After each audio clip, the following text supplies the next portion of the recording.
This is not the kind of chairs that we normally review on the channel, but this thing is really comfortable. What's up, guys? Welcome back to Too Much Tech, and this is my review of the Hofre Crisscross office chair. Normally, I do not sit crisscross myself in any kind of chairs or at all, to be honest. I'm just not that flexible. For those of you that do, and even if you don't, this is quite the dynamic chair. Like, the build quality of this for around 200 bucks, I'm really shocked at how comfortable this thing is. It's extremely plush. That's the first thing I want to talk about. So this back pillow, it doesn't have adjustable lumbar support as far as like a mechanism that goes in and out like a car.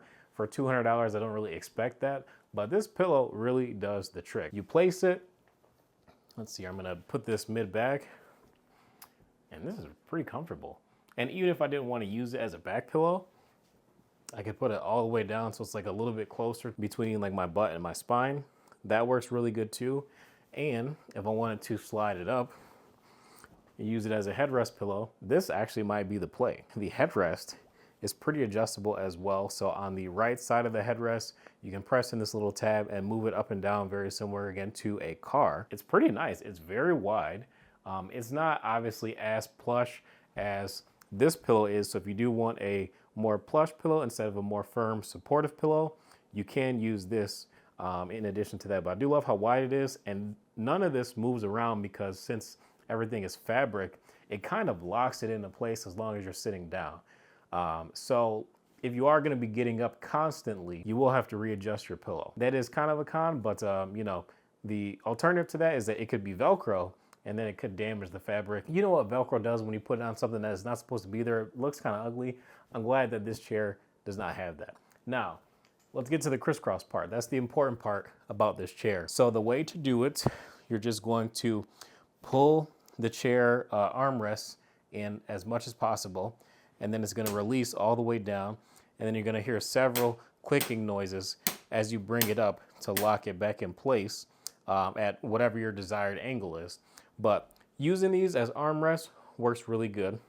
When I'm ready to have them flat, you can, like this, and then, all right, I'm gonna try this for you guys, but like, I never really sit like this. Ugh, that hurts.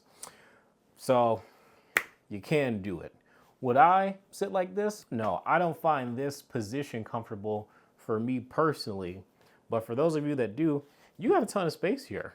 Like if you wanted to slide over a little bit, also you just don't have the armrest in the way at all, and the cushion is pretty big. Now, the only thing that I will say that is a little bit of a knock is that since this does fold out, as you guys can probably tell, the cushion here compared to here is not as plush. So if you were kind of sitting more so out, you're not gonna have any cushion really to meet you. It's just not getting in your way. And I think that that's the point. For the price point of, you know, around $200 anyways, I guess I don't really expect it to be a super crazy quality as far as having additional cushion and all that. The armrests that move, that get out of your way. Just so you guys know, I don't think that these parts are supposed to support you. So just keep that in mind. The support is gonna come from the middle of the chair, not from the sides. This is purely to get out of your way if you wanna sit crisscross applesauce. Now I'll sit like this is really comfortable. And it's nice that the armrest did get completely out of my way, but if I want a little bit of support, I can raise it up a little bit each side. So this is actually pretty comfortable. I didn't sit like this before. Normally I don't sit in my chair like this, but actually after trying this, now I just might. And also this chair looks kind of cool. It looks like a router. So, and they have other colors available too. Like this is the beige. I know there's a pink one as well. I'll put the other colors on the screen, but I believe there's a black and a gray. Let's talk about the cushions backrest, because these are quite nice. I really do enjoy sitting on. It makes up for not having proper lumbar support that is adjustable, similar to a car or other chairs that I've taken a look at. And again, for the price, you really can't complain because it's so plushy. This is like basically having a couch as a chair. And I also really like that the fabric, I feel like, does not collect a ton of heat. So if you're in the summer and it's a little hot where you are, I think you'll be fine with this fabric and these foam cushions for the seat without overheating. And in the wintertime when you have the heat cranking, same thing. So I don't find myself getting hot. Obviously, you know, your experience will vary. As far as adjustments, there really is only gonna be a couple of directions. Like you can go up and down a decent amount. It's not a crazy amount. Like the cylinder is not super long, but the chair is pretty tall. So even at the bottom setting, I'm actually really comfortable at 5'11", sitting all the way down. Like I'm gonna go ahead and just put it to the bottom right now. And this really is not bad. Now, the backrest, let's see here, does adjust out pretty far, and you have a lock mechanism. And I will say the tension, if you have it unlocked, is not super crazy. So like if you try to lean back, it's gonna allow you to lean all the way back, but you're gonna have to support yourself. Like if I wanna do this, I have to hold myself at this angle. If I put my weight back in the chair, I'm leaning all the way back. So there's not a ton of resistance there. You wanna find your position and lock it if you are going to give your back a rest. Now we also have a footrest or leg rest that flips out from the bottom of the chair too.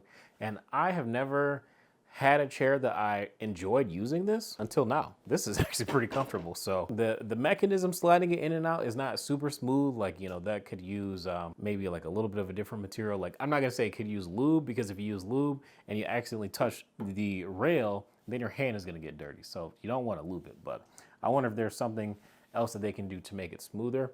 But otherwise, for the low price point, it's a pretty minor inconvenience. So it's not a big deal, but this is pretty comfortable. And like if, too close to the printer, let's move up a little bit. But if I wanted to lay out and take like a nap or something, this is horrible for the workplace. Like you would not want these chairs in your workplace because people would be sleeping for sure. This is a work from home type of chair for sure, or a home office. This is very comfortable. I like this a lot. I never actually used this, and I would never consider taking a nap in my office chair because I normally would just hop into bed. But now I might. Armrest is that these are actually pockets here, and they're pretty deep too. So like if you wanted to hide a remote or phones or something in your office that you want out of sight, out of mind, you have a pocket on each side to be able to stuff things into very easily. And currently this is listed, mind you, it's getting really close to Black Friday time, but currently it's listed for $200 to $260, just depending on which one that you go for. But this is a nice, sturdy, big and tall chair that does support up to 440 pounds and is really comfortable. So I would recommend this, especially for the price. I mean, realistically speaking, for 200 bucks, 250 bucks average price, let's say, this has got to be the best chair I've tested. Really, like I can't name like another gaming chair that I've liked more than using this. And it's a couch with some coaster wheels and a gas cylinder to adjust the height, and it's really comfortable. I really can't complain at all about all that. My only complaint, I would say, is actually putting it together. You definitely want a drill to put this together, and then you can put it together in about 25 to 30 minutes. There's just a lot of small pieces. Like you would think that the base would come together, but this is a metal base and you just bolt it in literally. So having a drill definitely helps. If you don't have a drill and you try to put this thing together, expect it to take you about an hour. But as long as you have a drill and you have the Allen bits, you should be all right. It should take you no more than like 30 to 35 minutes to put this thing together. I think I did it in about 25 to 30 minutes. It wasn't too hard, but there was a lot of parts. Just make sure you got some time set out to do that. It's not gonna be a super quick install in like 5 or 10 minutes, just so you're aware. And that's it. Thank you guys for watching. Let me know your thoughts. Like, would you consider a chair like this for your home office setup? And also, what do you use your home office for? Are you working? Are you gaming? What are you doing? I want to know in the comment section below because, again, for the money, this thing is absolutely fantastic.